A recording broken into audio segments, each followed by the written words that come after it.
ლონდონის წიგნის ბაზრობის ფარგლებში შეხვედრები გაიმართა ფესტივალის მონაწილე ქვეყნების გამომცემლებებთან, გამავრცელებლებთან, ბრიტანულ გამომცემელთა ასოციაციებთან. ინფორმაციას კულტურის სამინისტრო ავრცელებს. ლიტერატურის თარგმნის ცენტრში მწერალთა სახლმა და გამომცემლობა სეზენმა წარადგინეს მანნა მენაბდის 2 წიგნი ინგლისურ ენაზე. იგავარაკების კრებული და დრო გადიოდა და ავტობიოგრაფიული რომანი ფრენის დღე ოთხშაბათი. მანნა მენაბდის მუსიკალური კომპოზიციების ფონზე მარიამ ალექსიძის დასის მოცეკვავებმა ქორეოგრაფიული ნომრები შეასრულეს. საქართველოს კულტურის სამინისტროს მხარდაჭერით მწერალთა სახლი 2025 წლის ლონდონის წიგნის ბაზრობაზე ეროვნული სტენდითა და მრავალფეროვანი კულტურული პროგრამით არის წარმოდგენილი.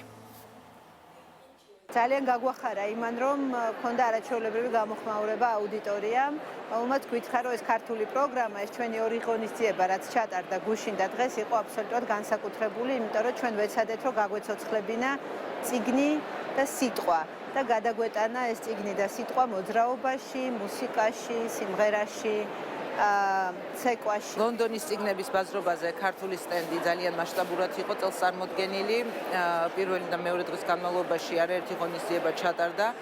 მათ შორის დავით მაზიაშვილის და მანანა მენაბდის წიგნების პრეზენტაცია. ინტერესი იყო ძალიან მაღალი მოწვეული სტუმრების მხრიდან და ვფიქრობ კიდევ ერთხელ ძალიან კარგი შესაძლებლობა იყო, რომ მოწვეული სტუმრებისთვის გაგვეზიარებინა ქართული კულტურა, ლიტერატურა, ხელოვნება.